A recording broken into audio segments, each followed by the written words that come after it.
Should we even talk about the stage strikes? Is that something that people would be interested in hearing about that? Yeah. Okay. Yeah. So at least stage strikes with me and the Moon usually go the same way. I'm actually surprised he doesn't take me to Yoshi's more, but like I would usually ban FD, for example, and then he would ban Dreamland and. Oh, okay. I guess it depends on who bans first, really. Because if I get the first ban, it's going to go to Battlefield, usually. Because it'll go between Yoshi's and Battlefield, and I would pick Battlefield. But if he bans first, then that's a little tricky. Because then I would ban probably Dreamland and probably just like Fountain, maybe. I feel like Moon's the kind of player who just wouldn't even pick Fountain. So I could be like risky about it and like say ban Yoshi's story and make him pick between Battlefield. Do you guys usually rock paper scissors? Yeah. Do you know what he like historically has gone for? First round of rock paper scissors. Only round of rock paper scissors. Dude, I don't know. I haven't thought about. You didn't. I did not think about that. You gotta keep that stuff in mind. No. No. Now he has the upper hand. But no. Yeah, I think all of our sets have started off as Battlefield. You know, actually, what am I talking about? We just like Battlefield. We look at each other and we're like, yeah. You guys agree? Yeah, we just agreed to Battlefield. None of this is even applicable. But against any other Marth, yeah, that's the logic that you would apply.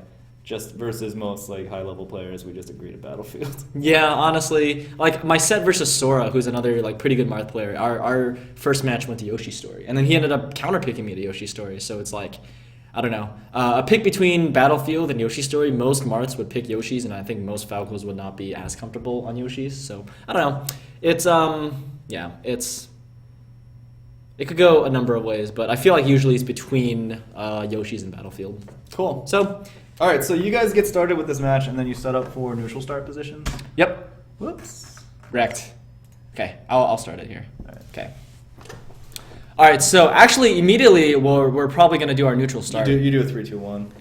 I think what we do is we say start when the counter ends the 5 seconds. So we're going to start right around there, something like that. Cool. Ooh, so immediately he kind of rolls into me. It looked like that was an accident, though. Oh, maybe, yeah. And that was kind of a janky force match. I think he was going for a forward air. So I don't think anything too interesting has happened yet, like nothing like super positional. Okay, so, well... I kind of just, why did I do that? Okay, I wanna actually go back already. Yeah, so. I mean, we're gonna end up watching like the same piece of clip over and over and over, really thinking about all the decision making that went into that. So I think get used to it. I think up until that point, it was kind of just like random. We were just kind of like throwing out moves. It wasn't that somebody like specifically won the neutral game. It was more that like Moon moved in, got hit with a laser, didn't like appear comfortable getting hit with a laser. Probably accidentally rolled there. He might have been going for like a wave dash forward. Yeah, that's kind of what I'm thinking. But I don't even know why he would go for that either. Regardless, like him rolling in, it doesn't look entirely intentional, but it puts him in like a really vulnerable position. Like Zoo had just fired a laser, so he was totally actionable. And coming down from the laser, he observed that he had plenty of time to see and react to Moon rolling in. So he fires another laser and links it straight into the grab. Yeah, I don't know. Whatever. I mean, I think all of that stuff is not too important. Yeah. So the neutral win wasn't like the important factor. It was more like this is something that happens frequently in Melee, actually, and like you need to be able to convert even if it isn't like specifically the win off of like some amazing neutral game read. So he does convert into a punish. Moon gets sent up to the top platform. And you're just like struggling to like continue the combo out of there, really. So, I didn't get anything out of that. Yeah. So the position that gets set up though is Moon gets down off the top platform. He's on the ground. He's standing in the middle. He's looking for Zoo to come down. Zoo is on the top platform, and what he's immediately gonna. So you were gonna play this when you're up there, and he gets down. Yeah. Here we go. Okay, this is I think where we should start. I feel like it's pretty like typical of Moon to stand in a position and kind of like challenge the person to come down into him rather than like move around and try and like manipulate the ground position and try and go for like up air or something against that person. Like he will just kind of like stand there and go for that up air, I think. I don't know if that's like a long trend, but that's what we're going to see in this scenario in particular. Zoo has enough like of a spacing awareness to come down outside of the fall or outside of like the up tilt range, But I'm not sure how he's going to follow up out of that, so I'm actually kind of like interested to hit play right now. Oh, they said our background music isn't playing. Is that a lie? It might be playing really low. It's okay.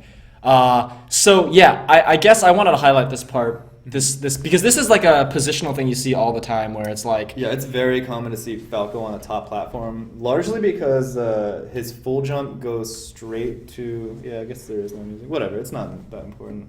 So Falco's full no, jump- it's important. Zelda freak. Zelda freak. Zelda freak. Zelda freak. Okay, we're gonna here. I can test it. I can test it. It should be.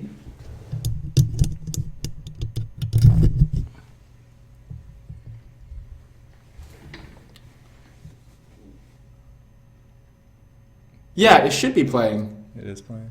Yeah, come on, guys. Come on. Come on. Come on. Music is definitely playing. You guys. Whatever. I don't really honestly want to interrupt for too long focusing on music. All Alright, so yeah, this is it's really not playing. Whatever. Moving on. Moving on. No, I actually can't.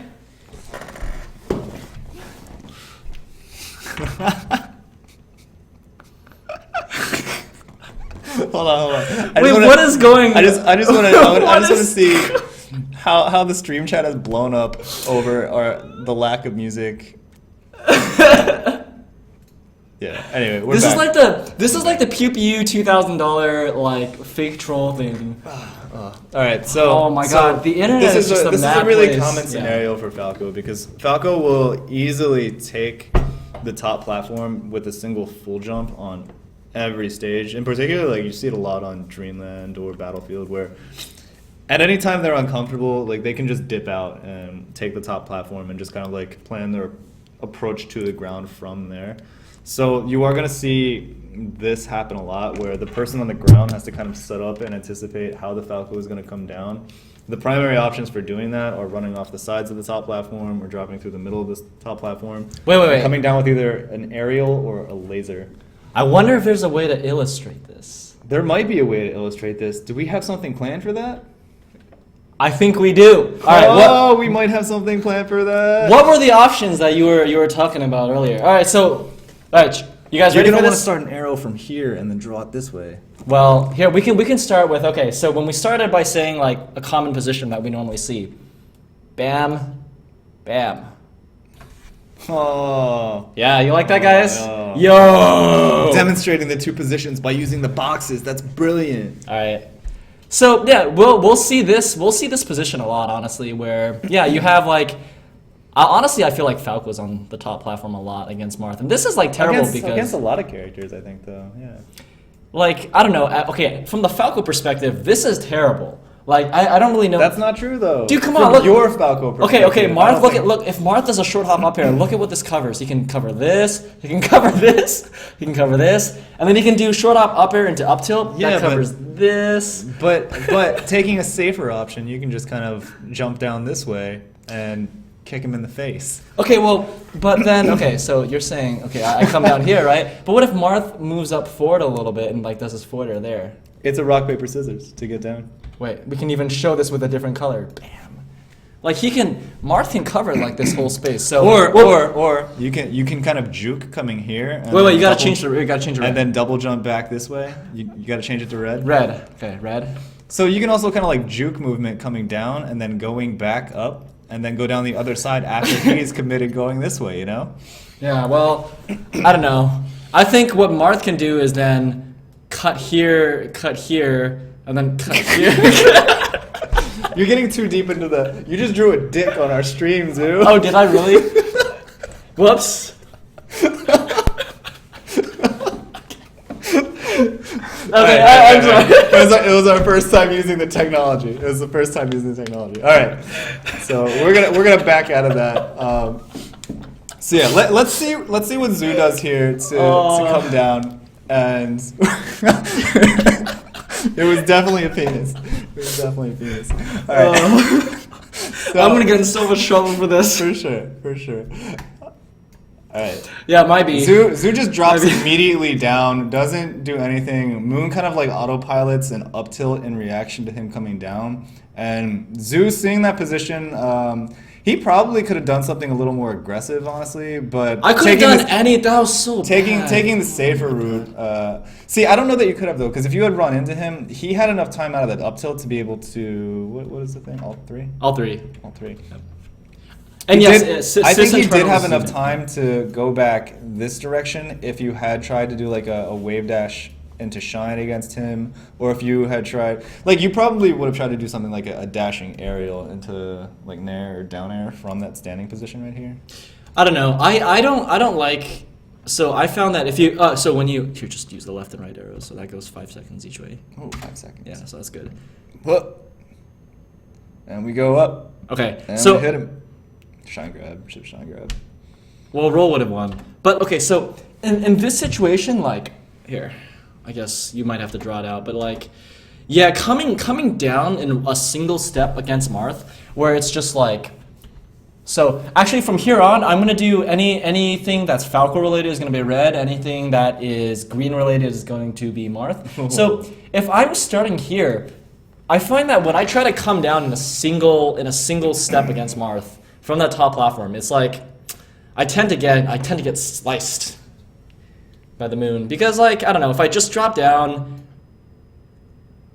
I feel like Marth can just swing a sword and hit me a lot of the times. Like if I just go anywhere within like Marth's like little range, I feel like it's pretty reactive. I mean, ideally, you want to be a little deceptive about your descent, though. Like, you don't want to just descend on the first intention because they're going to try and react to that and hit it, and that's why you would get hit a lot by just like a Marth swinging their sword. If they're swinging the sword, they're kind of like creating openings for you to do other stuff, honestly, as long as you haven't commit to the option that they're trying to cover with that swing. So, I mean, there are times when you are going to want to go down to the ground first intention for sure. Yeah. But a lot more of the time, you're probably going to want to like juke him that you are going to go down, see how he's trying to react to that scenario, and then pick a different path to get down. I agree. And like this time, I kind of just like went down, and I kind of like I didn't get hit directly, but I'm in a bad position because I'm cornered, and that's no good. You don't really want to be in this area.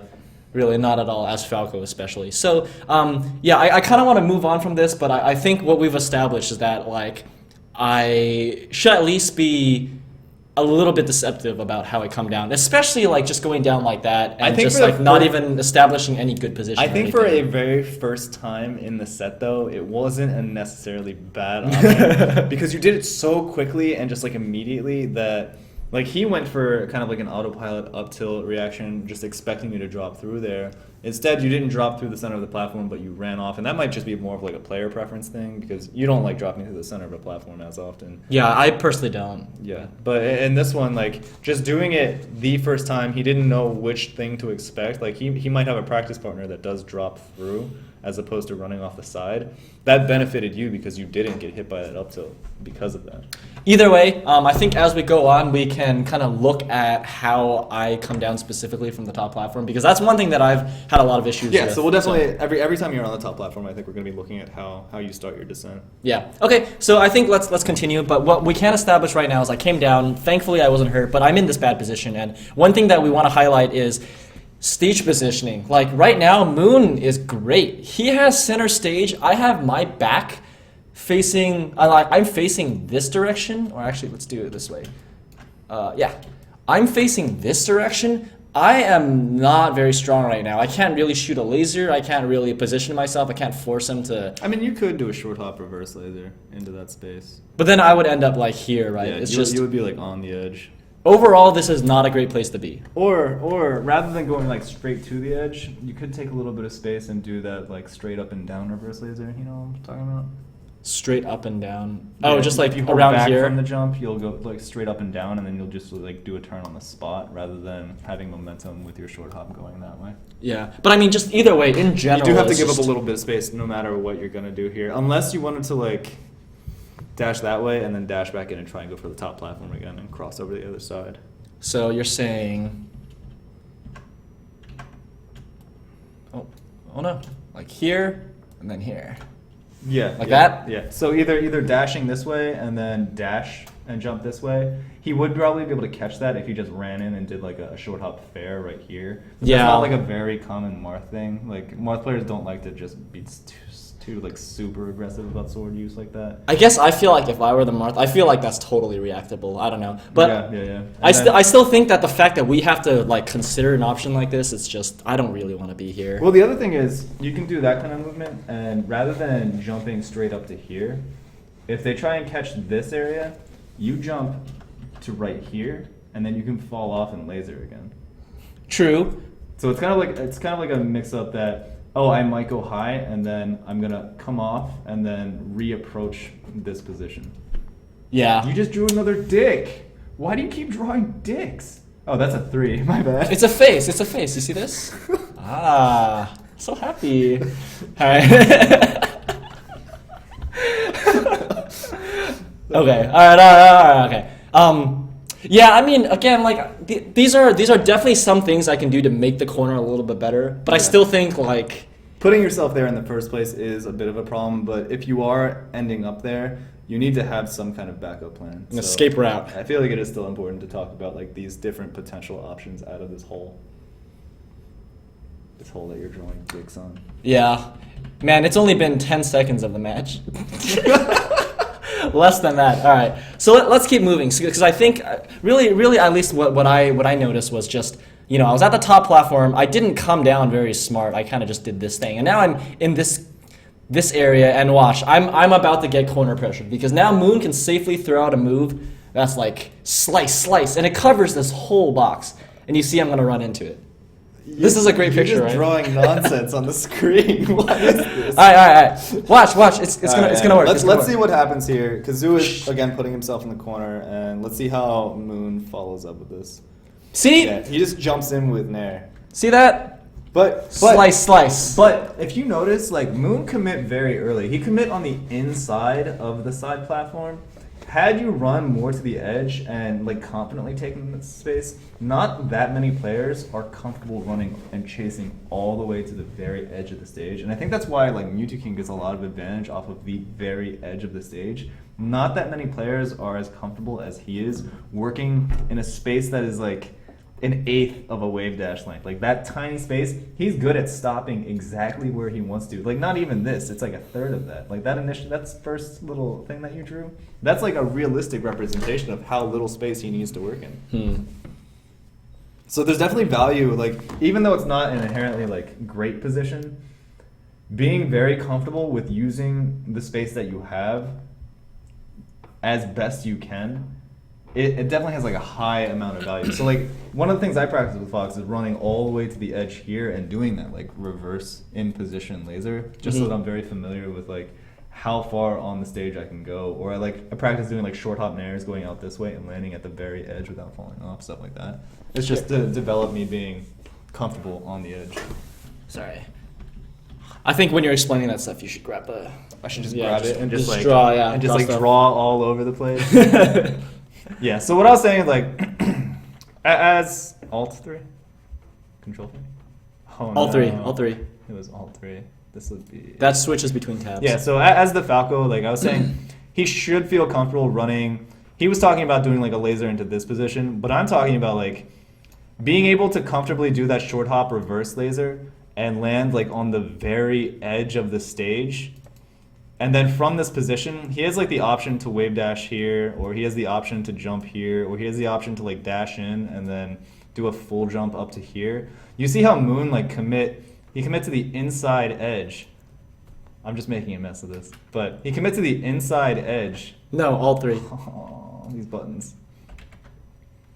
And attacked like right here. He doesn't cover all of this space all the way to the edge, and Zoo really could have made better use of that space for sure. But he got kind of uncomfortable and turned back in and tried to cross up. Were you trying to go for like a nair into him? I didn't think I think in that position I wasn't expecting him to attack me like that. So he did a preemptive nair, which worked out because he caught me kind of off guard. So yeah.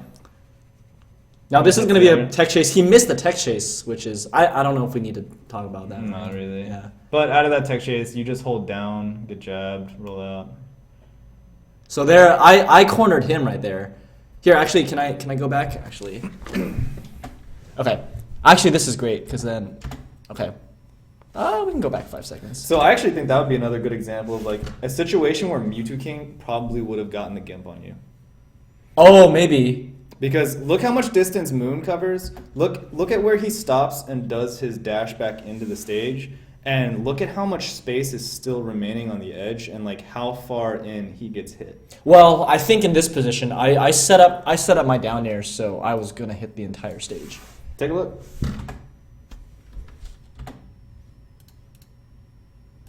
No, Yeah. see, you landed like here. I think my hitbox still would have hit the shield though. Maybe, but he definitely tried to come in and he had more space to play with for sure. Or he could have like run off and done like a back air into regrab. I mean, my down air was like around here. There's no way he could have. Did you just draw another dick? No. Oh, I did. Oh, I did.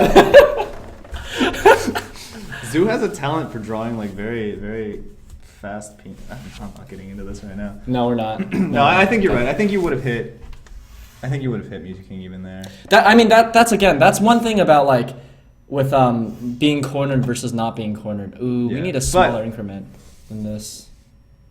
Yeah, the forward back Yeah. in Because 5-second increments is huge. the advantage you have of like cornering someone is that like if I'm here, I can throw, at least as Falco, I can throw out an aerial that can cover almost the entire thing without really having to worry about like spacing myself. And I think that's why some Space Annals players... I really want to do like a what if, and he had like done a shield stop after the pivot and like short hop fared right here. Yeah. Oh, I mean, beautiful. that's true. But then that like as in the dash dance game. But I guess the point is that like if you know you are here and your opponent is like here, the great thing here is that like you can throw out an aerial at least as like Falco or Fox or maybe even Falcon. Like you can cover this whole space without really having to space yourself as carefully. And I think that's why a lot of like quote unquote aggressive players really like Yoshi's story and like even Fountain of Dreams because they don't have to worry about that dash dance game like that you do have on Dreamland and Stadium and Fountain and FD, right? The big stages. So I mean, I think this is one particular situation that's very common, and why just like this basic like positioning can really give you an advantage because you don't even have to really think about how you do your aerial. I don't know. That's just how I feel. I don't know if you. All you have to do is react to whether or not it hit. Yeah. So I don't know. I think I'm gonna get a down air right here. Okay, just keep playing. So he DI'd in from the Shine. The Shine did hit him with the front hitbox, but DI'ing in, like if he had DI'd out right there.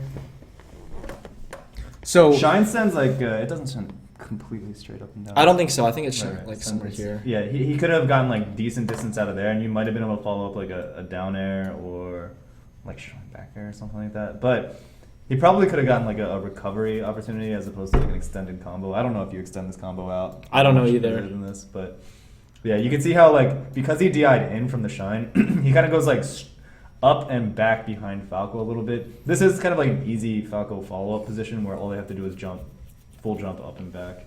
Falco? Yeah, is that what you want to do? Well, I'm just gonna go this direction, right? Yeah, jump up and back.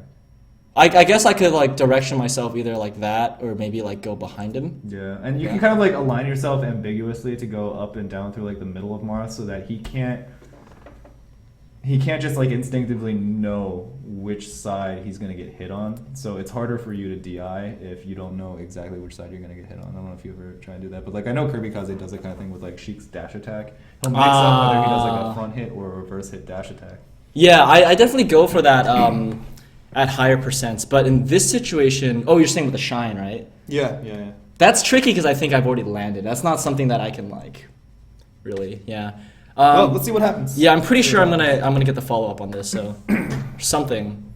Yeah, Okay. That's exactly what I thought would happen. So I want to point out this situation actually with Falco. It's really good. Ah, man, did I go too far?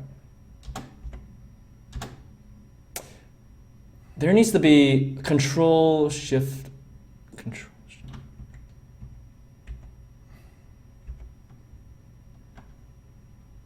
Okay. This, I think, is very important for Falco. Where if you're in this position, I almost want to say you always, like every single time, down air the Marth into the platform. Well, here's a question. Do you know what percent down air causes knockdown as opposed to just the hit stun? I don't know. Because in this situation, it does cause knockdown, so he's in a tech situation, but at an earlier percent, probably like 30 or less, I'm just ballparking with 30, but at earlier percents, like if you do the down air, he'll go into like a hit stun standing position when he hits the ground as opposed to having like that tech chase position. So I definitely think that like knowing when your moves cause knockdown is important. So somebody's saying like 45 here. Like 45. Yeah, I think that's important. Yeah, if they don't go into knockdown, the problem with that is if they SDI up, they might be able to either jump out or they will land on the ground without the stun, I think, and then they'll be able to like do an attack. All right, They're let's actually go. Let's go on this. But I mean, this is good because if you can get the Marth to land on the platform, they're stuck tech chasing on this little thing, and it's basically very reactable. So this is something that I go for. I think in the past I would go for like a back air and like hit them out or something, or like a fair or something, and it doesn't lead into anything, but just like this tech chase situation is very good. Getting an opponent on a platform is tight. Okay. Yeah. Okay, so that was kind of a guess. I feel like you could have done down air into down air potentially there as opposed to the forward smash. Definitely. But I mean, this is kind of leading into the big punish and probably, yeah. Yeah, I think that's take it. the stock anyway. So again, like the positional advantage that occurred there, he goes for the forward smash, hits him off stage, and just kind of goes for the edge guard rather than like trying to get like a complicated, intricate combo off of it. Yep. Ooh, that was so risky. Had to be done though. Yeah, I don't know if we necessarily need to talk about that. Ooh, right there I could have... Do we want to talk about that approach situation, that neutral? Yeah, I actually do. I think so too. Okay. Okay, so there's there's a lot going on here. I suck. Holy. Shoutouts to ledge canceling. So Zoo jumps down here. That's like a pretty standard thing, and he does it like very close to the edge. Like it does happen often. It's definitely risky. I'm not happy about that. I think I was here, right? And I go here, shoot a laser. But as part of like a suite of mix-ups, like where the mix-ups are to kind of dash forward or jump to the top platform again or fall down there, it's not an inherently like bad option. It's just it's one where if they kind of guess that you are gonna come down like that, they can throw themselves into you and maybe get a hit. Like if he had gotten a power shield right there, it probably would have been over. Yeah, that was bad. But it's not. I wouldn't say that it's bad. It's just like a higher risk option. There was very little for me to have gained, especially doing a laser. I don't know, but like when I watch high level Falco play, I just like understand that like a lot of the times they're converting into or they're hitting like a very close range laser.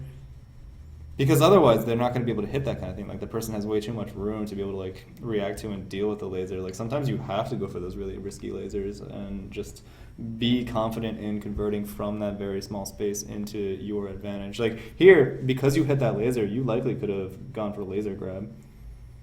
Yeah, maybe.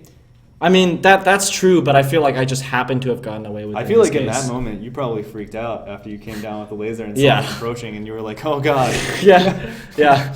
I was not expecting that, so I don't know. Yeah. All right, moving on. I went for a laser roll. Interesting. Okay, so you definitely acted defensively immediately after hitting the ground. I was not expecting to actually like lead that laser into anything. So, but here, oh man, there's so much going on here. So he jumps into that laser right there, probably because he's trying to wave dash back. Mm-hmm. And because he's at a really low percentage, he could actually just crouch cancel grab my nair, I think. So I really shouldn't have approached like that. That was definitely my bad. I think I was expecting him to shield, which against Falco at low percent, I don't know, not shielding is honestly not a bad thing to do, especially if you can condition the Falco to not down air. I don't know. Did you want to go over that? I think if you had just landed there into shine, like immediate shine, or gone for like an aerial shine into double jump to a platform, like it would have been a much safer option than just trying to go in with like an extended, what ended up being just like, they call them sex kicks, but like the nair just stays out forever, it kind of hits weak. And this one, he doesn't hit it that weak, but like Martha's already crouch canceling, so it's just... there were more situations in that moment that could have gone in Marth's favor than in Falco's, so it was just not a great position to put himself in. No, not at all. So he does get the crouch cancel grab. He goes for shield grab, I believe, on it, but his follow-up off of the up throw. Ooh, that's rough. He probably should have gone for short hop up air after turning around. I actually want to go over this real quick. So here, he probably should have gone for a short hop up air, where the front of it would hit here and then the back of it would hit you. Yeah, definitely. Yeah. Because he can cover the whoop. Yeah, and going for the up tilt that he did in that position, I think it's more difficult to follow up because if you just DI behind him, you can end up going like really far from that up tilt. It's not as bad if you're facing the other direction. Like if he had rolled left and moves on the opposite side, hitting Falco off stage, that would have been really strong. But doing that same thing with the up tilt where the Falco can DI towards the middle, not as effective. And that's why we go for the up air there, because the up air will hit like in more of a straight up and down way. They don't have as much DI range. Yeah, the up tilt, or I mean the up air just would have been, I think, the more ideal option for that moment. I'm gonna draw this. It would have been somewhere around here. Dude, you're just drawing Christmas. Whee! So sad. Meh. Okay. Oh man, here he out double jumped me, basically, right? I mean, yeah, I don't think that's too important. Gets a grab on reaction, forward smash tipper. I like that he did that. A lot of people would have just tried to go for a combo, but this, like, it was a guaranteed tipper. He pushed me out to the side. Yep. Standard Marth edge guard, I don't know if we need to go over that. I think that was pretty self-explanatory. So I think you could have DI'd the first jab of the double jab away, though. I could have smashed You were definitely holding like in and up. I think I was trying to smash DI into the stage. So. I see. Maybe get behind him. Yeah. I don't know what that laser was about. You just reacted the one direction, it looked like. Ooh. Is that supposed to be in there? Or were you going for I was going for a laser dash attack, which does not work. Right, so that was just like a bad moment of decision making. Yeah. I could have gone for something there. What you're doing now, even though it's kind of like a frantic and not very well crafted decision making wise, it's still good because you're putting yourself in the right positions, even though you're not doing like very good move selection. I think that's like something that's important to discuss. Like, you can be putting yourself in the right positions, like relative to the other character, and not necessarily know what the best move is to use in that moment. But like what he was doing is he was positioning himself below Marth at an angle so that he had like the choice to be approaching Marth. Well, we need to go back and or talk waiting about for that. Marth to come down. So we need to go. We need to go back on. So which do you remember the timestamp on that? Go Okay. back though. So this is around. So something happened here that I thought was good. How I got out of that combo. I don't know. Sure. Okay. So actually, one thing that I think a lot of people have trouble with is getting out of Marth combos as like a space animal. And there are definitely certain things that you can do to make it harder for Marth. One of them being just specifically getting on the top platform, because like Marth would either have to burn his double jump or get to the top platform somehow or something like that. Like they can't just like platform tech chase the way you would here and just like cover all the options. Like if you're on the top platform, Marth has to like get up there because he has to like use a jump to hit there. So I can show you right here. This might happen in a little bit, maybe not even yet. I think it starts here. So, okay. So right there, I think I DI'd attempting to get up there. I don't know. So I was here. Is there a better DI, you think, in that situation? You got hit by a reverse up tilt. By reverse up tilt. So my neutral trajectory is probably something like almost directly up. Would it be on the side or the right? Do you know? I don't know. We're gonna have to test that one later. I actually don't know. Like, so each of like these different positions of Marth's up tilt, I think, have like a different knockback angle. It's crazy, yeah. Yeah. So that one that hits like directly up and above him, as opposed to the one that's out far in front, different DI is required. Yeah, because, okay, so what Cactus is saying is that, like, if you imagine Mart's up tilt is here, it's crazy because, like, this part of the up tilt will hit that way, but, like, this part of the up tilt will hit this way. Which we have to confirm this, though. I don't actually know what, like, the actual knockback angle is for, like, the back part of the up tilt, so I'd really actually like to look into that. Yeah. I don't know, but I do think that in this position, if I got hit by this particular up tilt, what I really want to do is get to the top platform. That's what I think, rather than like somewhere out here where I'm free to get hit again by an up air or something. Dude, Morrison, I feel like, is a person who regularly participates in the SmashPractice chat. Do we need like our very first moderator? Ooh. Are you volunteering for that job, Morrison? Because if you are, we might be able to consider you. Yeah, because it seems like they want to get rid of scoring Gimp. Can we trust you with that Scoring kind of imp. power?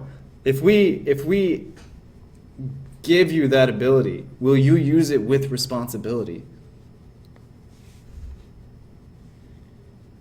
What does the chat think?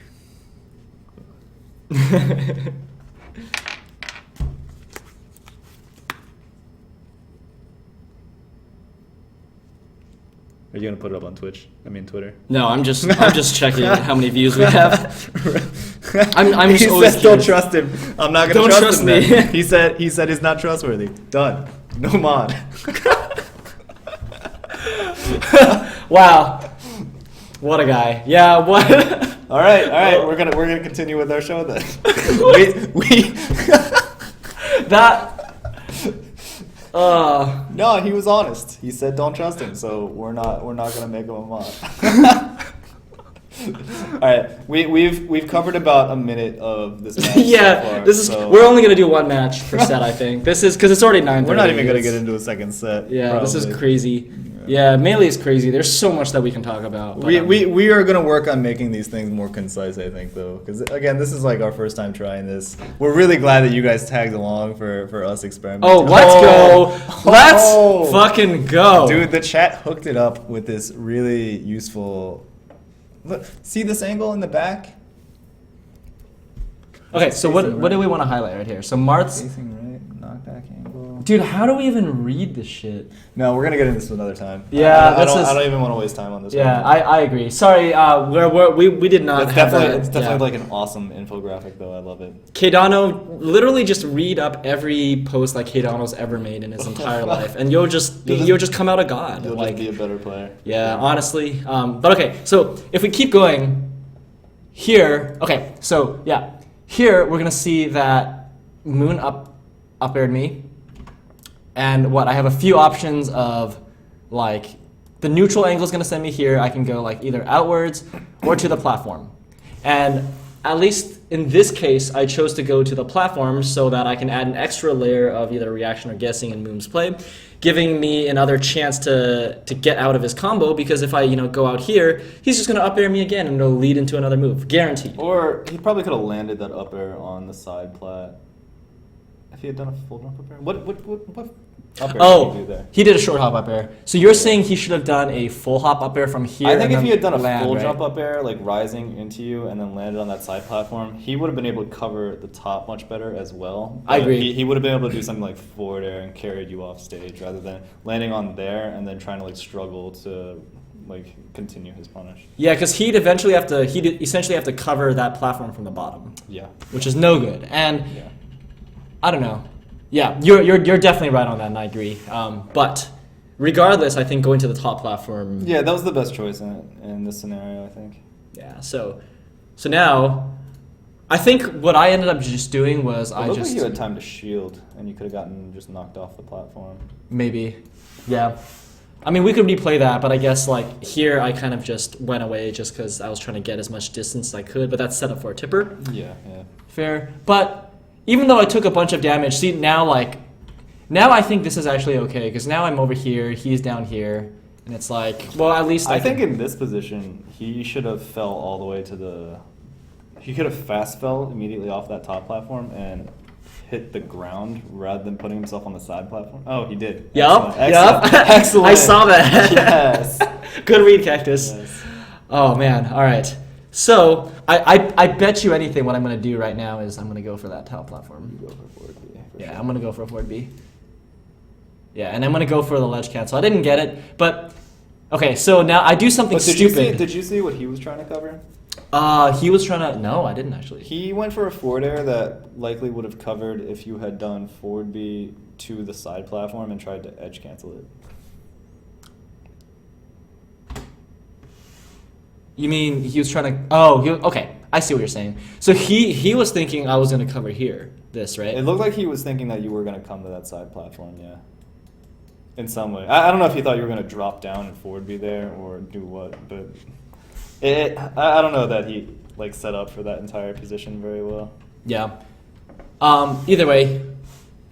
Like that in itself kind of makes me like question it, because like if you can't very clearly read what they're trying to like accomplish with that forward air, then what was their decision making? Yeah. Yeah. I guess he was just trying to cover this area, but it's like, as a Falco player, if I was like, I would not go for this. Not in that position. Like you were Not- directly above the edge. Yeah, that's prime slice material. Get Slice. I don't want to get sliced. Look at this. Marth covers this whole thing. I'm not trying to go through this wall. No way. I'm coming up here, baby. Yeah, definitely. I'm going up there. Yeah, I mean, being on the top platform is good. It burns Marth's full hop or double jump, and you have the potential to ground ASDI down and tech it, you know.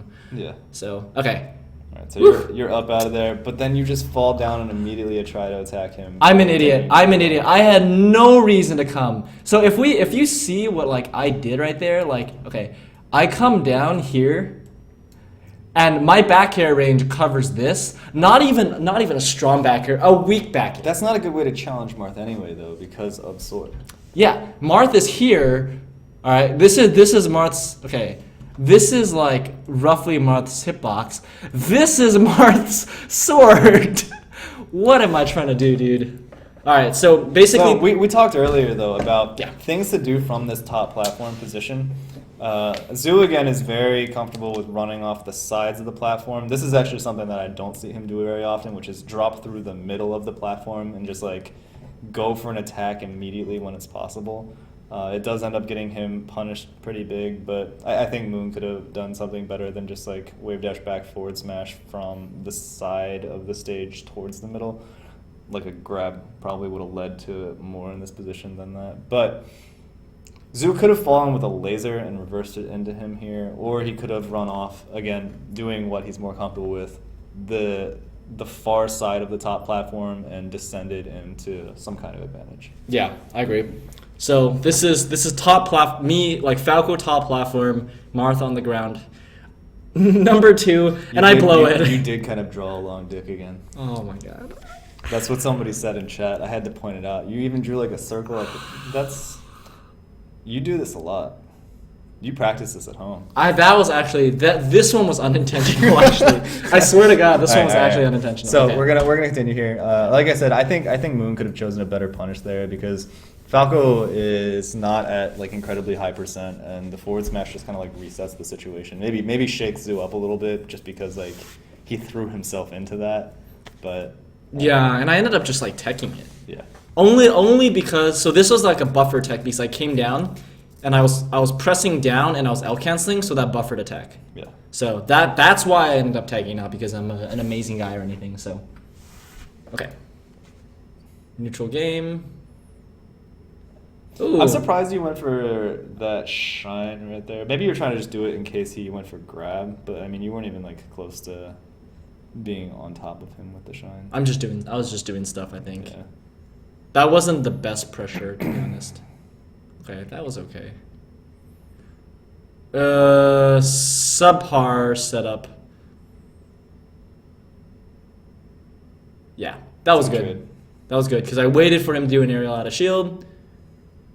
Oh, that was awesome by Moon. I think Moon's going to keep his stock because of that. That's brilliant. Wow.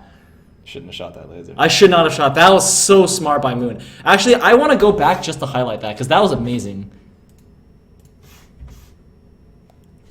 Okay. Wow, that was so amazing. So he used, okay, so Moon uses double jump. Let's establish that. So, man, that was crazy. Yeah, he, oh my god, so I shot a laser and he, like, upbeat into it so he could smash the eye a little bit and then that lets him, like, fall down again, right? Yeah, he just gained a little bit of height using his up B and a little bit of horizontal range, and then just got to fall more because he hadn't used his forward B yet. So he gets more of a stall opportunity close to the stage. That was a brilliant. That was brilliant. Whew. Man, if he takes my stock from this, I'm gonna be so mad. Oh, see, right there. I think I should have gotten that nair. I think that nair was mine. But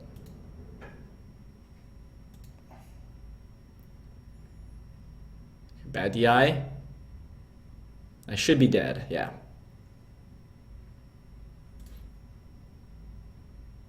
Okay, what am I gonna do? Oh, I come down with a laser from the spawn, and I really should be doing that from the top platform normally anyways.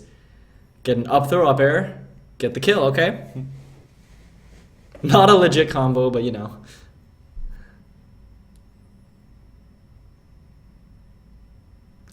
Yeah, what was Moon doing right there? Did that make any sense at all? Like, what was he moving around? It doesn't look like he has like a solid plan in place for... You're talking about when he came down with invincibility? Yeah, like he was attacking the platform I was not on. Yeah. Okay, I want to point out two things that I did terribly here. Yeah? Okay. Okay, so I think that laser was okay.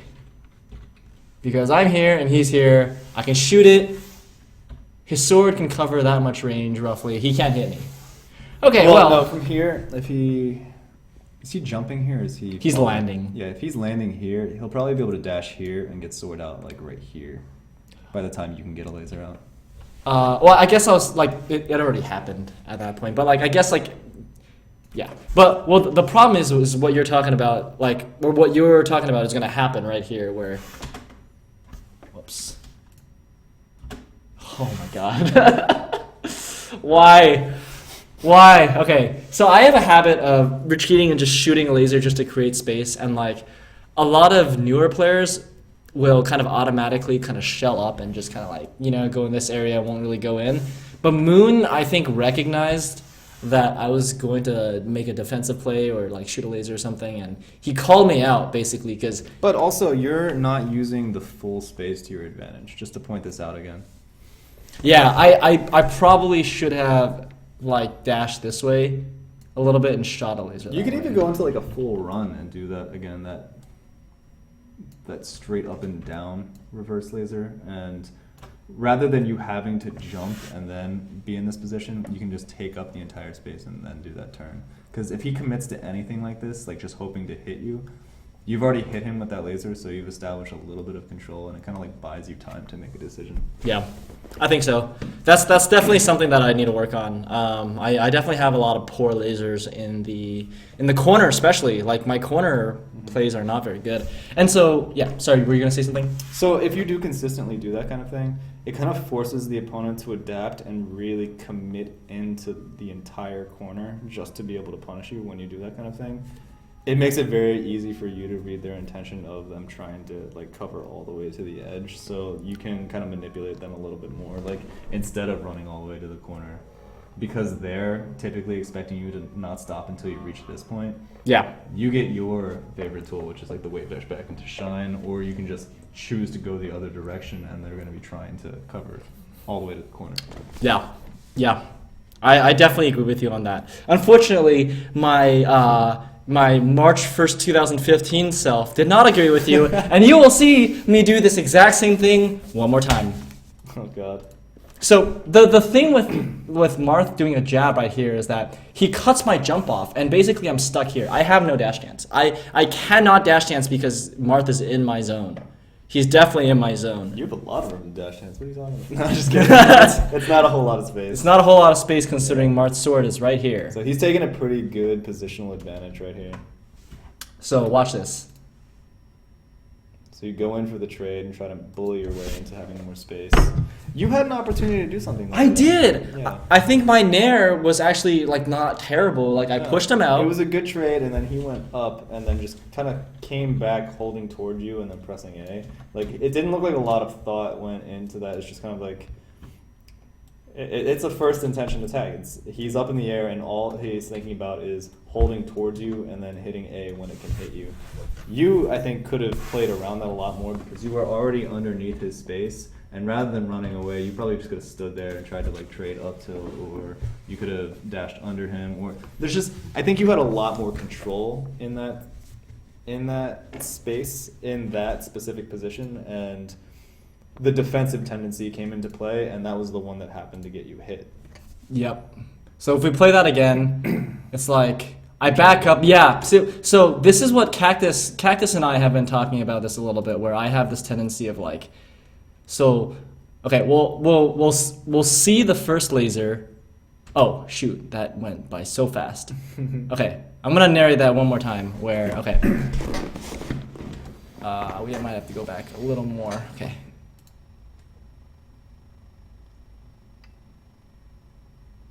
Okay, so I do a bad laser.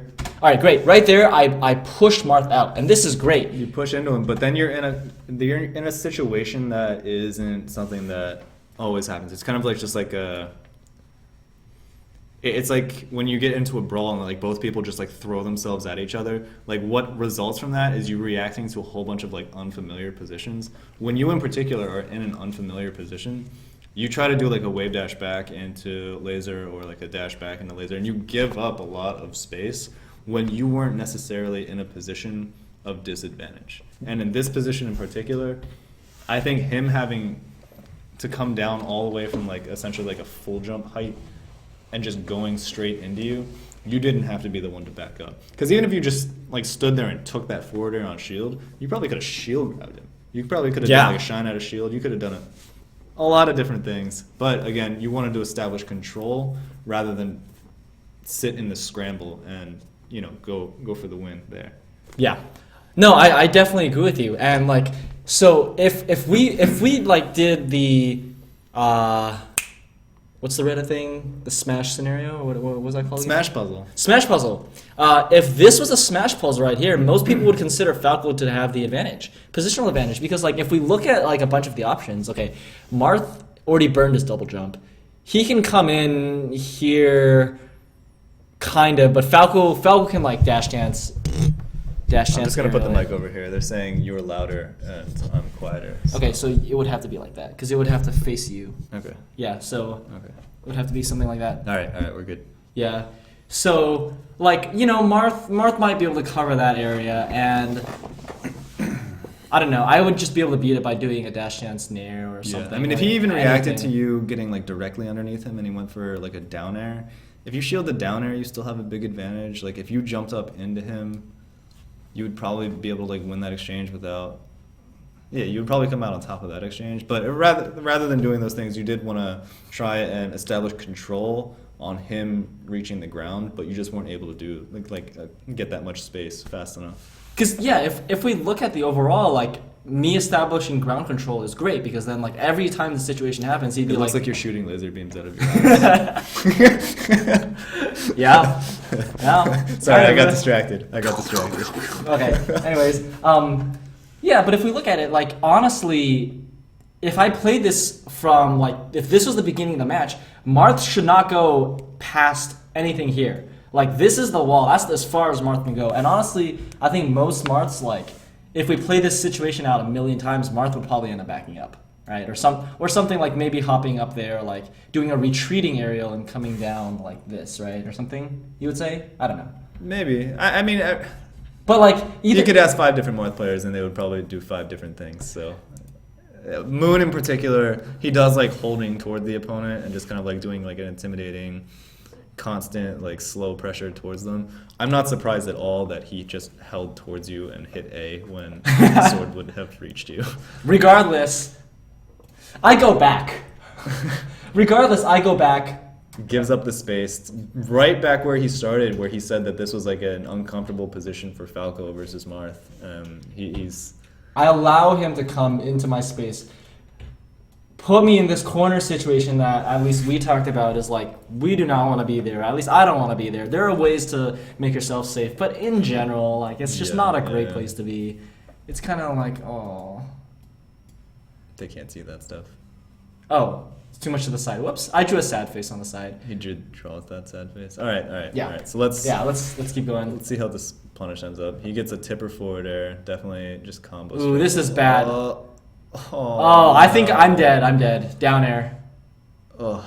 So that's so sad. That's so sad. I definitely could have. See, I already burned my double jump, so that's really bad. So that was a terrible situation. I think should I go over that? I don't know. If Sure. I mean, you probably could have DI'd out on one of the up tilts. But I lost my double jump. Maybe done something, but yeah, it was pretty much so like a bad. Like Moon had plenty of opportunities to take the stock in that one, and he did follow through with it. So like, even if there was like some obscure mitigation option that Zoo could have taken, like. This is a high pressure tournament match. It's like unlikely that's what's gonna happen, and like the follow up was much easier than the defensive side in this particular situation. I think the only thing I could have done is here when he forward threw me. My trajectory was forward throws like this. I must have DI'd up to get that. Yeah, and then you just fell straight and sword. Yeah. So this sets up for the down tilt that you'll see after. Neutral might have actually. I think neutral would have led into something too. I think the only way I could have gotten down is to DI away a forward throw, which then sets up like the DI traps, because then if he forward throw or if he up throws me, right? If he up throws me, and I DI forward, then I'm gonna end up here, and then he can slice. So. Forward smash or something. Something, yeah. Something big. You were pretty dead. It was you deserve to lose this stock, honestly. Kind of. Like, I lost. I definitely played that situation badly. The two critical things were backing up, giving up the space, and not going for, like, the scramble. Yeah. And then... Yeah, I agree. DIing the forward throw poorly. Yeah. Okay. Yeah. All right. So that's why I lost the stock. So I'm here. I air dodge which would have been cool if I hit the platform and got the tech. But Moon was able to react to that quick enough. And here I am. Oh, God. Here I am getting juggled. Bam. That one you probably should have DI'd out. And you might have been able to, like, forward B something. But like I said, like the punish potential was much higher than the defensive one. So, again, you deserve to lose this stock. I'm getting up tilted. So my neutral trajectory is probably around here. I'm DIing towards the stage. Man, just naively thinking that, I could somehow get back somewhere here and be safe. Where you're not going to get down aired. Where I'm not going to get down aired, but no. Nah. Well, I guess I could have just not DI'd and ended up somewhere here, and like Moon could have like back aired me or something. But I already lost my double jump, so it would have been bad. But I might have been able to have one more chance to live at least. Or it was all over for you as soon as you got forward aired. If I DI'd more to the right, then I probably would have just died for sure, because I already lost my double jump. So I think my only option there would have been to just not DI at all, really, and like end up somewhere here, take the back air. But yeah, like DIing here will lead to the down air. So really the point is just to know the trajectories. Because like in this situation, like I wasn't able to like process that fast enough, and my instinct was like, oh, I'm gonna go back to the stage, but no. Yeah. No, that's not what happens. Up tilt doesn't have an entirely intuitive knockback angle because you kind of expect it to send up, but it is not. It just leads to Falco dying. As you can see from this beautiful artwork. You're getting a little... Okay. All right. So Zoo loses that stock. Deserved to lose that stock. Comes back. Let's see. Immediately goes for... Oh my god. Him on that platform. Oh, shield drop! Woo! Shield drops. Yay, I'm winning now. I cornered him. Oh no, he got out. You hesitated there. Yeah, I did hesitate a little bit there. Man, there's and then you dashed away there. Like, you didn't go for the scramble. Go back to that. Yeah, where you roll through. You kind of, like, observe it and then just bail before really, like, thinking through the situation. Stop. You got through him with the roll. He hasn't turned around. He hasn't done anything. And then he just goes for a shield immediately. But you, again, wanted to establish a little bit of control rather than understanding that you put yourself into, like, a scramble situation and trying to come on top of the scramble. Can we just use the term scramble? I like that. I like that word a lot. Because that's what it is. It's kind of like sometimes both players just throw themselves into each other. And then stuff happens. Stuff happens. Just stuff happens. Shit happens. Whoever gets the punish first gets it. If we watch the first like 10 seconds of the match, that's really just a scramble. We're just doing shit. Winning the scramble is actually like I think a pretty legitimate skill in Smash. Honestly. Yeah. Whoever can, whatever. Peach wins every scramble because she's got double down sticks. Double down sticks. Awesome. Anyway, let's continue with this. So Zoo gives up a little bit of space. Moon is just kind of like standing there. Oh my god. Zoo overshoots the laser into Moon, thinking that Moon is going to dash away. Oh my god, bad laser. There are just so many. Oh my. I'm gonna run. I'm gonna shoot a laser. See, that was a better laser. See? It really just looks like Moon tries to hold towards the opponent and just hit A. Like that descending back air, I don't know about that.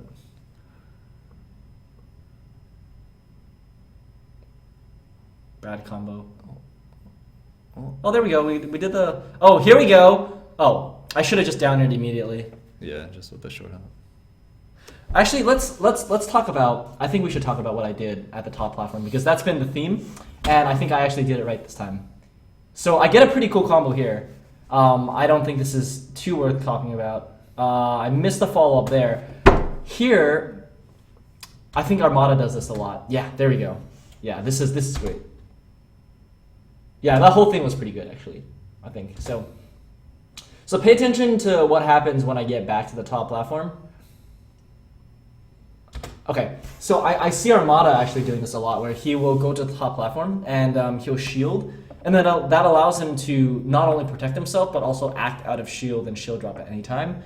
And so what he can do is he can come down and like potentially threaten with his back air, so that'll be the back air wall, and then that'll force like the opponent to have to like back up and like at least get out of this range. So I don't know. That's what I think. I don't know if you agree with that necessarily or not. No, I do. Being able to threaten that and seeing how they're going to react to it, and like you might be able to potentially provoke what would normally be a counterattack to a fully like committed falling back air, and then because you went back to the top platform after they've commit to that counterattack, they're vulnerable in the middle of the stage directly underneath you. You can just fall and punish them. Yeah, that's what it's for. Yeah. So you'll actually see that happen because I'm gonna threaten. I threaten this area. I think this is great actually. Man, I'm actually really glad that I did this. I didn't even know I did this. And then Moon throws out a 4-tilt. So let's watch. So now I'm gonna do this again. I'm gonna come down. And I think Moon respected it a little more this time. Like he at least didn't advance. He was kind of locked here because he knew that there was a threat of an aerial coming. Kind of just by. Well, he knew there was the threat of the feint now. Because you didn't do it the first time, he knew that you might be able to break off the commitment and not actually come down. So he's throwing out a little bit less of a high commitment move. And in this one in particular, it worked to his benefit because, again, shooting the laser, it's very hard to get the laser, especially coming off of the top platform like that, low enough that it would hit him. But what doesn't work in his favor is that. You should use this whenever you can. No. But what doesn't work in his favor is that even though he does duck that laser, he is still committed to doing down tilt, and Zoo just kind of comes in and kicks him, I believe. Well, this time I came down with a laser. Yeah, you came down with the laser, but that laser doesn't hit. So, yeah. Yeah, right there I should have killed him. That definitely should have just been short hop down air. So actually one more thing I wanted to bring up is laser. This right here I think is a decent laser range. Like this is as close as you can probably get, right? Safely shooting. Yeah, without being hit by that down tilt. The down tilt or like the Marth's aerial. So the way I kind of see it is like if you imagine like two walls, if you know that the other player is going to be stationary, if they're not able to move in like this range, you should be able to shoot a laser as long as the opponent can't interrupt you. But the tricky part is that I try to use the situation too much. I think we've seen this situation happen so many times where like Marth is actually like, if we clear all this stuff, like Marth will be here and I'll be here, and Marth's like forward range will like hit me and I still try to shoot a laser, and it's like I do that too much. I think someone in the chat just pointed that out. Freaking Zoo tries to make these defensive plays like all the times in these scramble situations, and like I don't really get much out of it. Yes, I agree, and that's definitely something that a lot of people exploit. I think Lucky comes to mind as the first person to really exploit that. And it's something that Zoo and I have been talking about pretty extensively in private. So it's definitely something that I wanted to bring up to with the public, so you guys can humiliate him all the time and just point out that Zoo is not going for the scramble. He's just wussing out, trying to set up laser control, getting himself hit as a result. Mm-hmm. What can we call that? We need something that we can just like shout at you. So. Yeah. Chat, what do you guys think? Is there some term that we could use for my stupidity? We'll see. I do want to see what the follow-up is after this scenario, though. So, in the meantime, if Chad can come up with something. That totally should. I should have killed him right there. Anyways, yeah. Whatever. I hope I don't eat that much damage for this. Just the roll. Is that the best thing to do there? Go for that immediate laser? Stupid grab. Okay, let's see. So what happened? Right there? No. So the next step? So he rolls in. You hit this laser. Yeah. He jumps up into you with forward air, and you immediately lasered him again. Yep.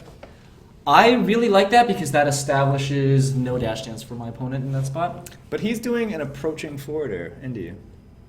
Yeah, but I guess what I could have done, I would have had to do a dash dance nair. I don't think you had to preemptively. dash dance. If you had just stood there and then looked at his fair timing, you could have kicked him. With just nair? Yeah. You think so, even if he fast fell? Yeah, check it out. Yeah. That's kind of like the downfall of approaching short hop forward air. Like you can get between them. Okay, let's see. Zoopid play. Zoopid. Zoofus. Zoopidity top tier. Wait. Okay, we gotta. Oh, these are great.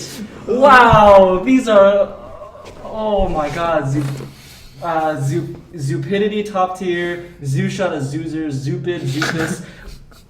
It's time for a straw poll. Wait. Okay. All right, right now, guys, we'll give you 1 minute. Come up with everything you got, and we're gonna make a straw poll, and we're gonna make this happen. You agree? Yeah, I'm down. Yeah. Do you want to go back to analyzing the match, Cactuar? No, we gotta take a little break. It's almost like 10 o'clock anyway. We don't have a huge amount of time. We've just spent almost, like an hour and a half looking over like 2 minutes of the first match. I'm not even mad. I had a lot of fun with it. This was great, I think. Okay, no, we can't do this. Zoopidity. Alright, Zoozers. I like that. Zoozers. Zoopid?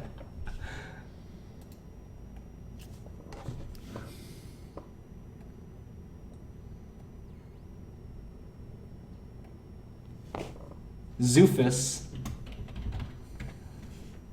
Zoosaurus Rex. Zoopid plays. Zoopid play. Brilliant.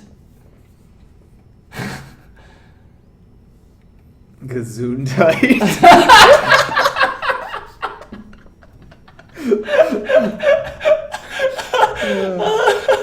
Oh my God.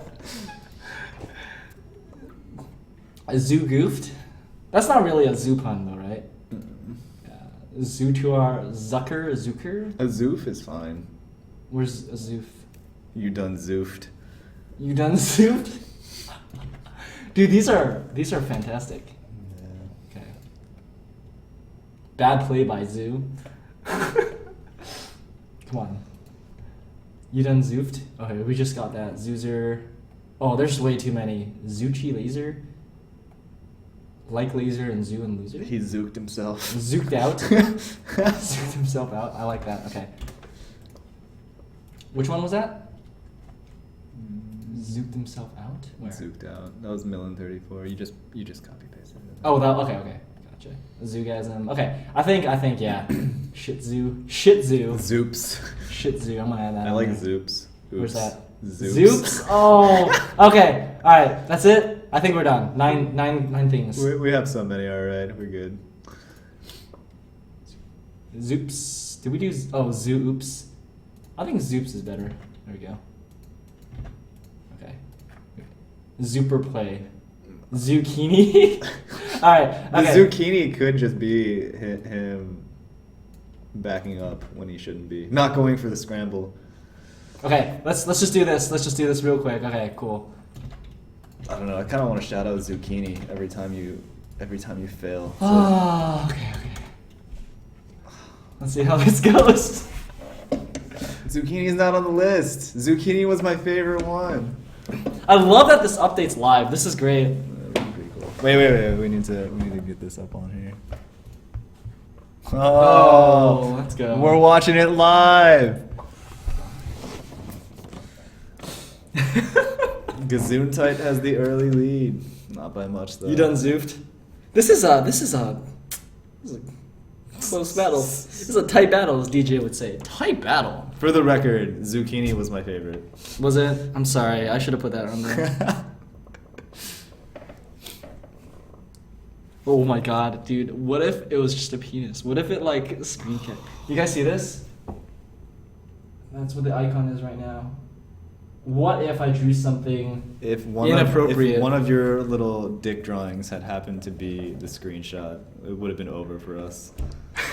Our streaming career would be done. I mean, it is the night of the Foundry. Is it Foundry night? Yeah, it's Tuesday. Oh, sick. What time does Foundry start though? Around now, so we can pass it off to them. Yeah, pretty soon. I do wish we could have gotten to a second match, but it's not looking like that's going to happen because it is already 10.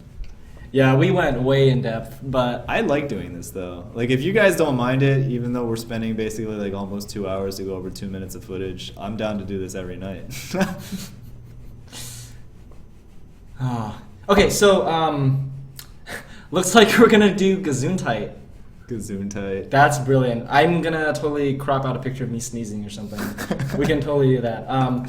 So actually, just real quick, someone asked how I got my tag. Do you know the story? I do know the story, but I'm gonna go get water while you tell the story. Oh, please, yes, some water. Okay, so really simply, I was gonna have my tag just be Julian because that's my first name, and like, I don't know, Julian didn't fit the 4-letter melee tag thing, so I just switched to Zoo. So that's really all it was. And at the time, I didn't even really think like, oh, Zoo sounds cool. Oh my god.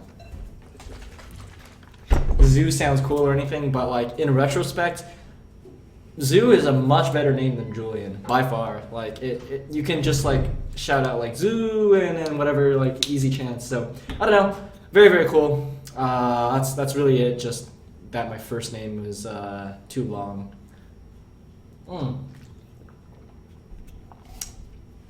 So yeah, I mean, if I can't stream with Cactus.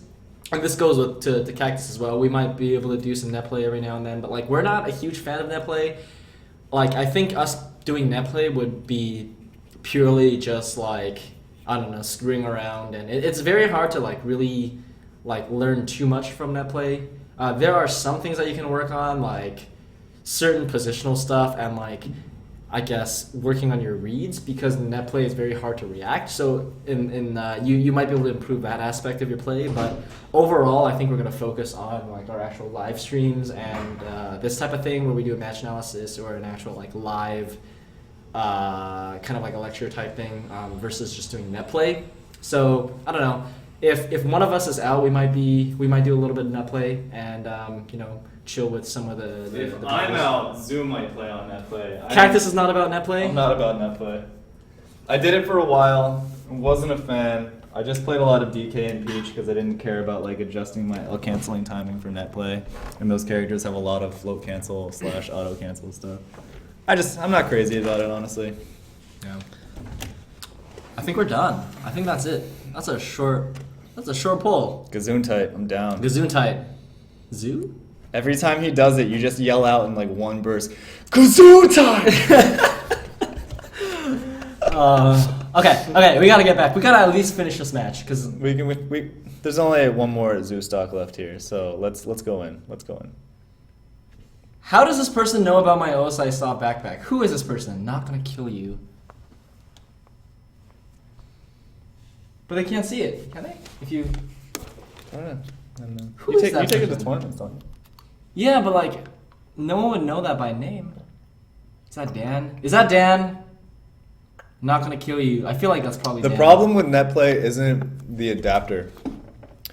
It's the latency. Like, you inherently need to have buffering set up.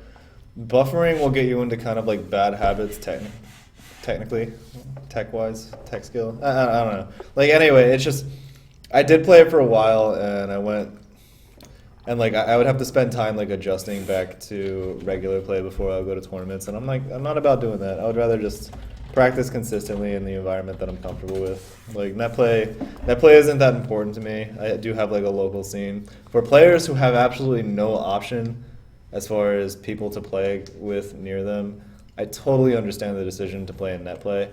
But for somebody who's living in a city where there's like a Cactuar. there's a cactus, yeah, it's just not necessary. Like, there's no opportunity.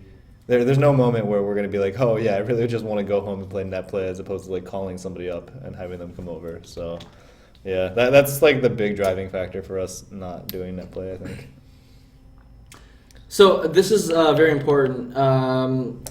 Hepatitis G asks, Zoo or Keanu, can you give general girl advice? Yes. Do not have your Twitch username Hepatitis G. Also, no, that's pretty much all I had. Yeah, to say. that's yeah. You don't go around like we can roleplay this, all right? Here, I'll be girl, you can be Hepatitis G. Oh, what's your Twitch handle? My Twitch handle? You're asking? Are you being the girl? I'm being the girl. Oh, The girl. why do you get to be the girl? You can be the girl. Why can't I be the girl? You can be the girl. Hey, what's your name? Nice to meet you. Or like, hey, what's your name? Oh, my name is Hepatitis G. Wait, okay, shit. I guess, okay, we're switching roles. But yeah, basically it's like, how, you can't, come on, man. Nah, that's a fine name. I don't know what he's talking about. He's just a hater. Don't let him hate on you, all right? You be who you want to be. Actually, that's probably the real advice for getting girls or whatever. Just you gotta be yourself. The real advice for interacting with females is to not treat them that much differently just because they're female. Just treat them like another person. As equal. Be you. Like, they're not any different than you. Just yeah, treat them as an individual. That's all there is to it. All right, back to the match. We're gonna finish this. Back to the match. We're gonna finish the match. We're gonna see if we can get this done within like an hour, and then we're probably gonna go watch Foundry because Foundry is hype. Yeah, Foundry is awesome. Yeah, Foundry is so hype. It's gonna be more of this, but alcohol. So you know. Alcohol. All right. Wait. Oh, Atrioc is still watching. Dude, like. Atrioc. Oh. I'm so happy about that. I'm so Yeah. happy about that. It's probably because Tafo was like, I'm giving you homework and you have to watch this stream. He's not even here because he wants to be. Tafo just told him. Well, we're gonna give him a good time. It's just fruit, chill, learn, and dick pics. Okay, let's go. All right, cool. Okay. So we gotta rewind a few seconds because we need to see what the hell happened.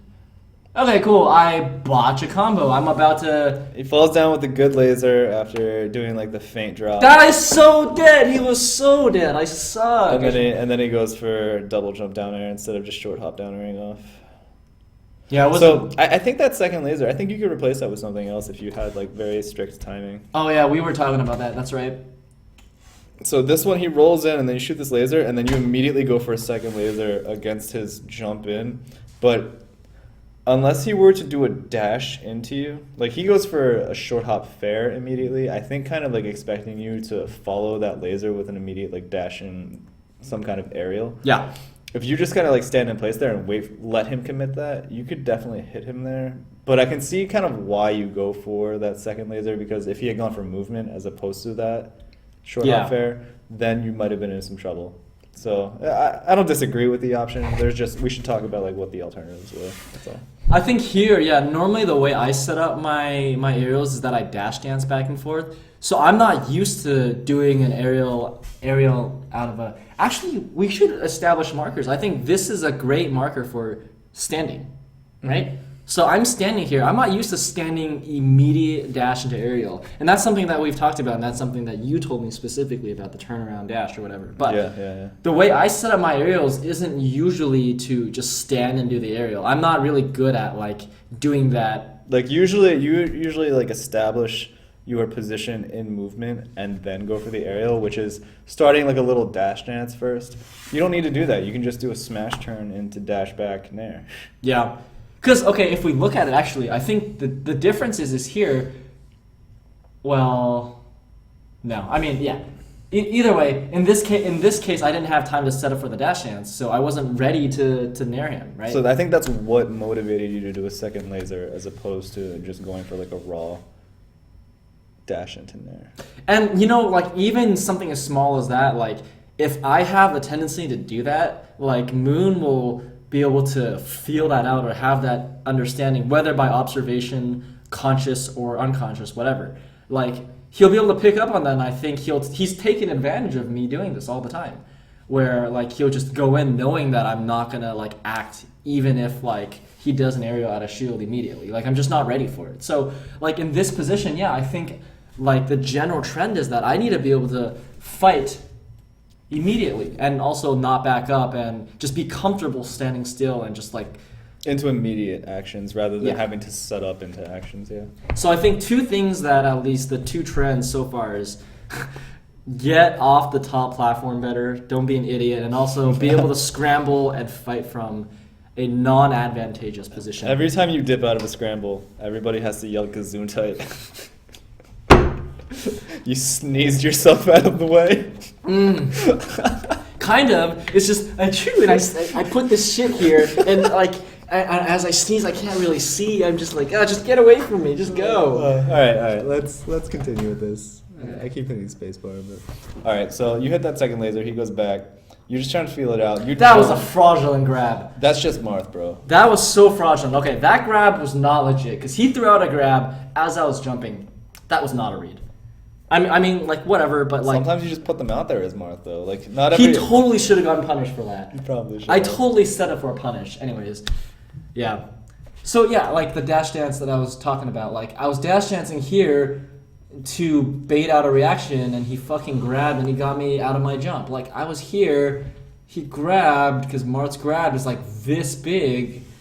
And then now I'm in the air, and it's like, hey, and then I die. Dude, I just thought about how that Zoo chant would work.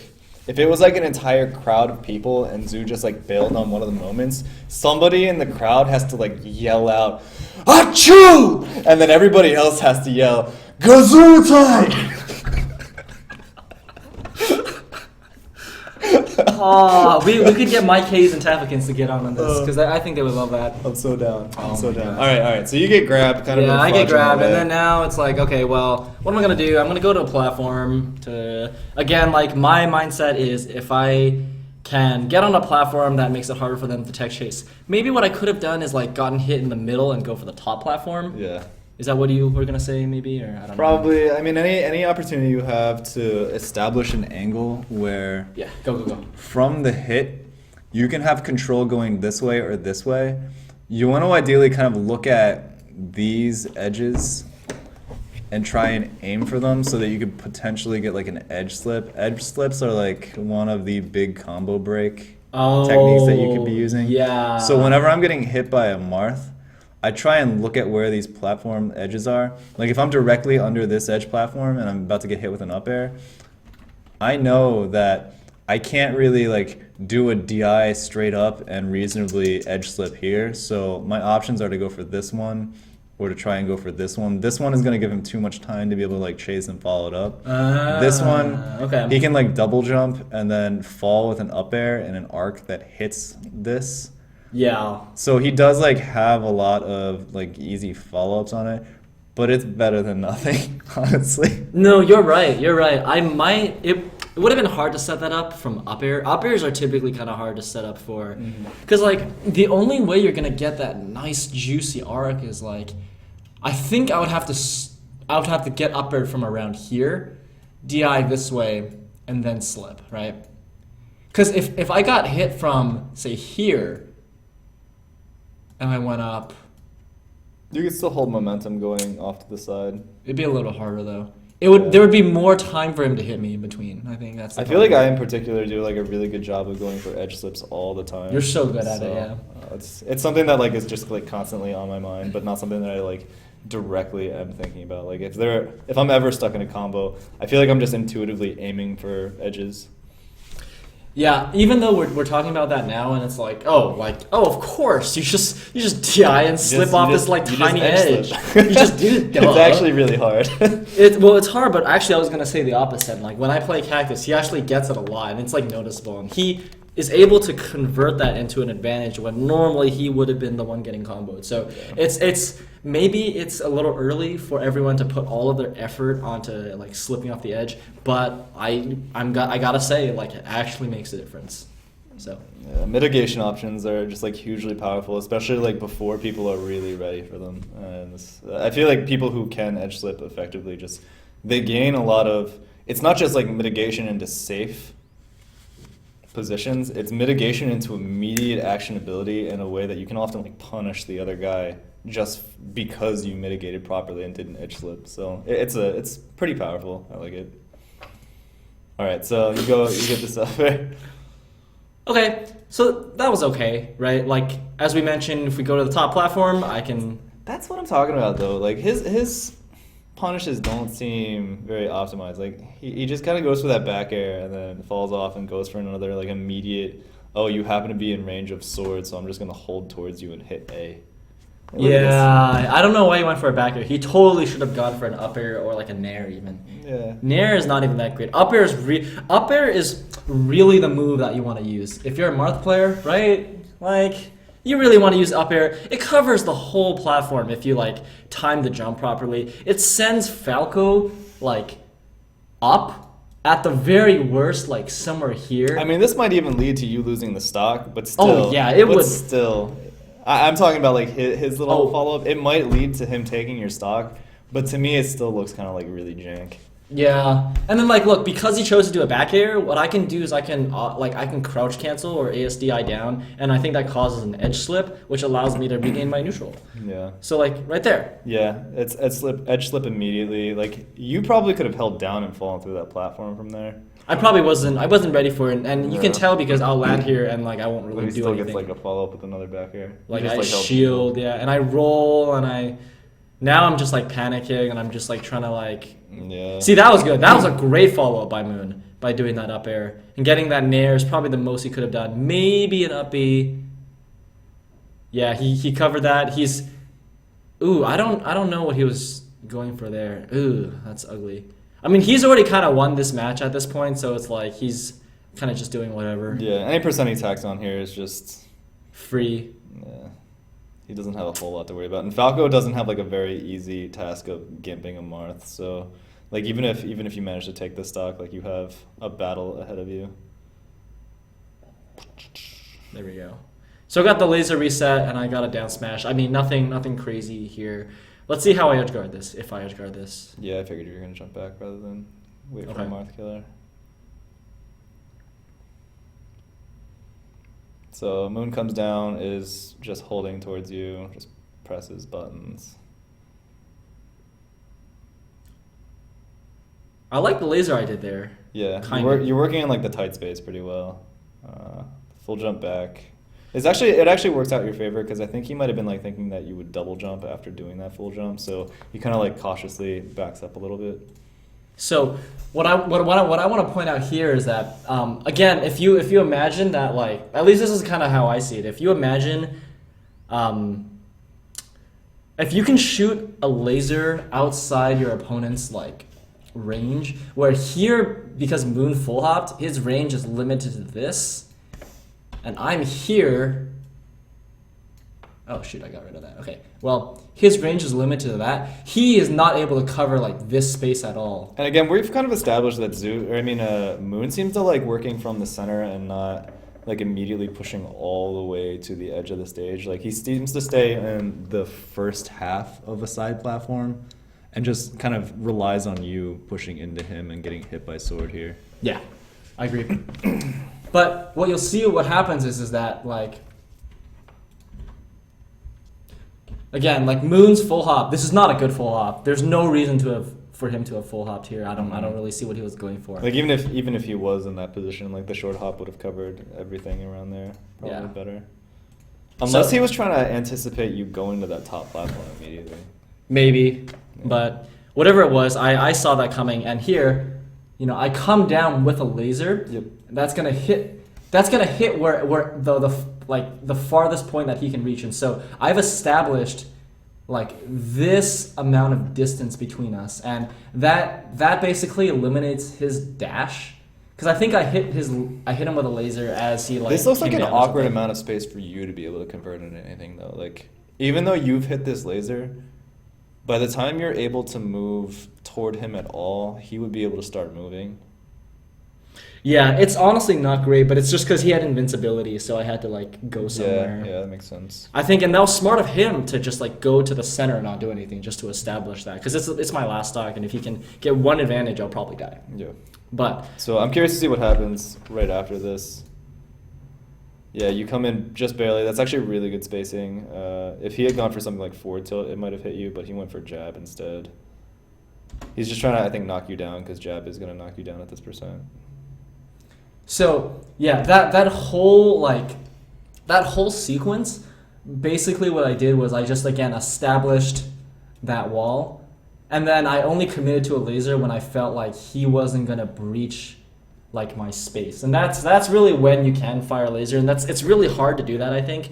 And as you saw earlier, when I do try to do that and he came all the way in, I would just get hit. But I did it correctly that time where he just chose not to go in.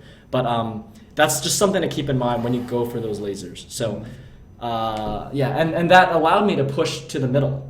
So that's one way to fight from the corner. I think what Cactus likes a lot with Falco is just going to the top platform and fighting from there, because it's honestly much safer. Against sharking characters, though, that's less effective. Like against characters like Falcon, Marth, and Ganon, sitting on the top platform can be dangerous for you because up air is a hugely powerful tool from underneath. So it's advice that I do give, like learning how to fight from the top platform, or at least like descending safely and like leading into things. But you do have to pay attention to what character you're fighting against when you try and apply these things. Oh, someone asks, why do I want to shoot a laser? And I choose to shoot that laser because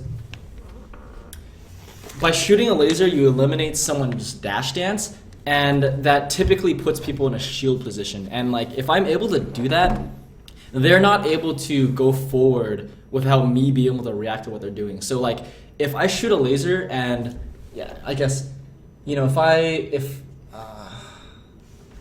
okay, so this is at least my perspective. You could probably correct me or not, but yeah, if I shoot a laser right here and it connects, Marth is stuck here. He has no dash dance, and so his only way to get in on Falco, if he wants to advance forward, he would have to do either a wave dash forward, or like, I guess Marth is the exception. You're saying if he shields, not if he gets hit. Yeah. So if Marth shields, the only way he can go forward is a wave dash, and that's 10 frames. No, more than 10 frames. I think that's an important thing to understand, though. Like, when an opponent is playing this situation properly, they shouldn't try to shield this laser unless they're specifically like approaching with a power shield. Agreed. They should eat this hit. Yeah. They should eat this laser because they're gonna have more movement options out of eating the laser and just accepting the little bit of stun than they are if they put up their shield. So in this position, much more frequently, the player should just, again, be eating the hit or going specifically for a power shield into something else. Agreed.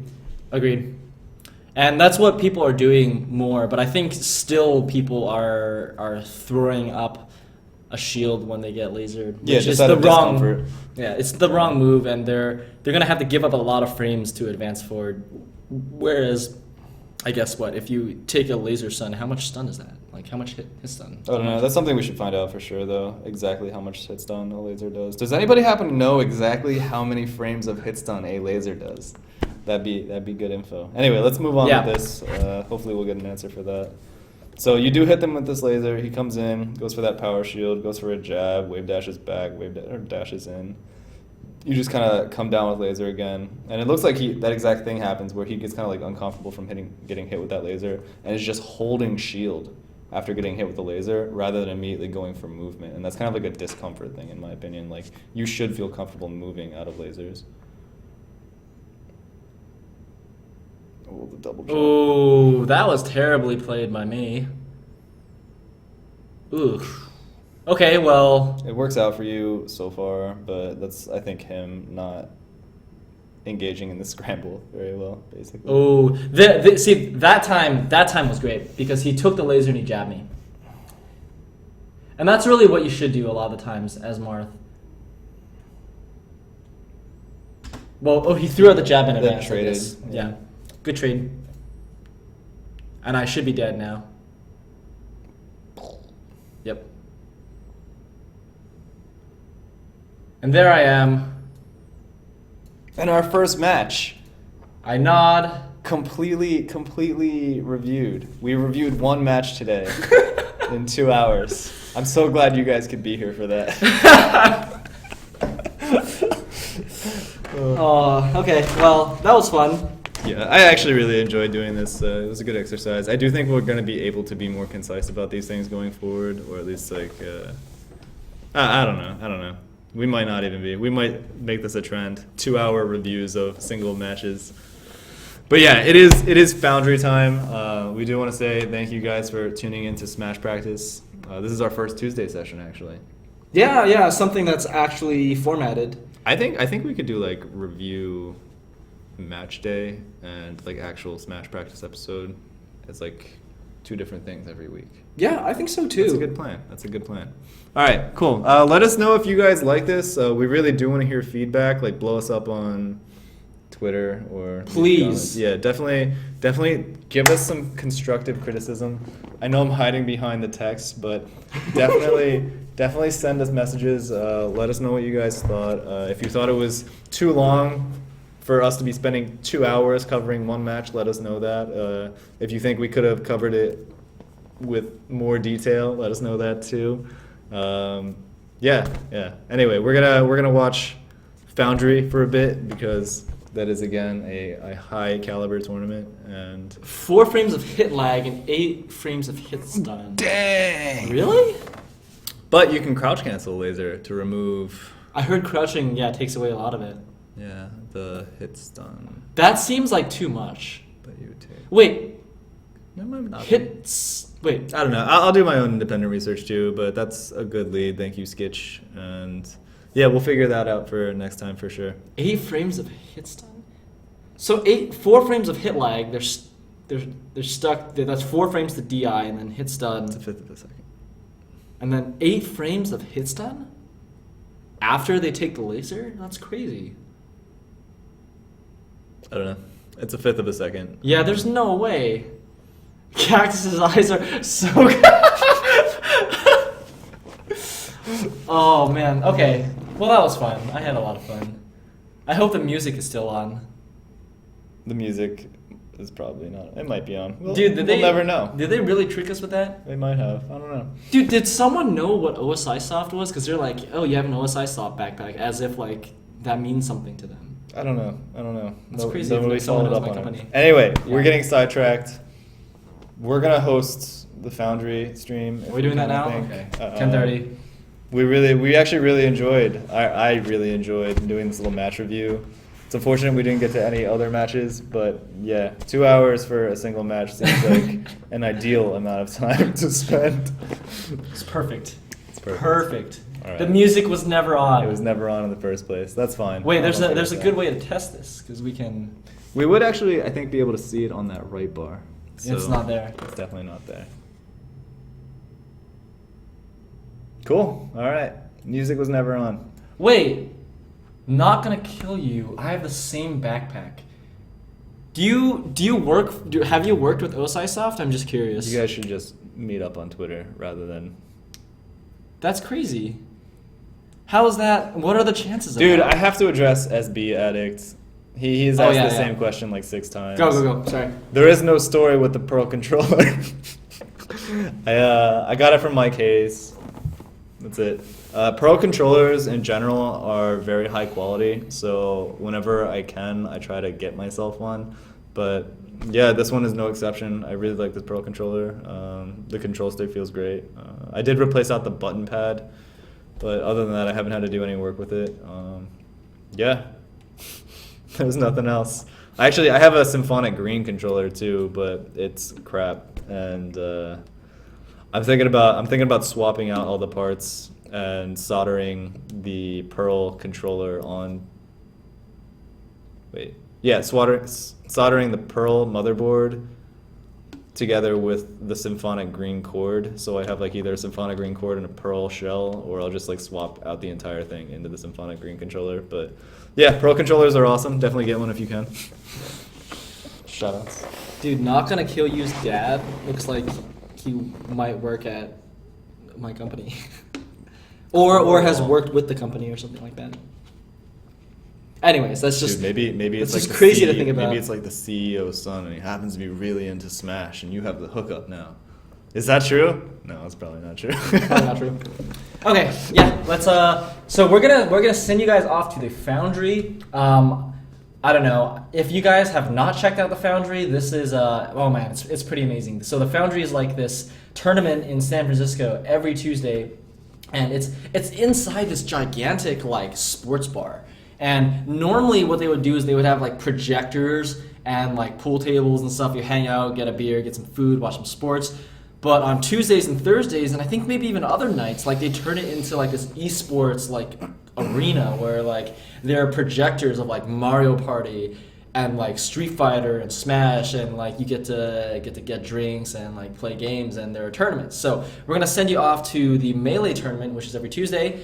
And it features some pretty well-known players like Shroomed, SFAT, Toph, Laudendis, Bizarro Flame. I think Pew Pew U is now 21 and he can finally go. So yeah, gonna send you guys off there. You'll probably get a lot of drunken commentary as well. So lots of this type of shenanigans, but even crazier. It's a good time for everybody involved. You're gonna enjoy it. All right, so there we go. Sending you guys off. Thank you so much for tuning in, and we will see you on Thursday. Only 2 days away. Next time on SmashPractice. Ledoux and Kakwa. All right, later, guys. All right.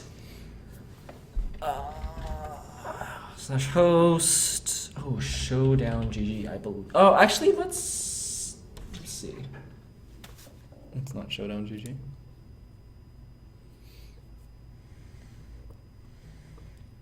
Awkward. Let's just stare at the stream. Let's go, stare.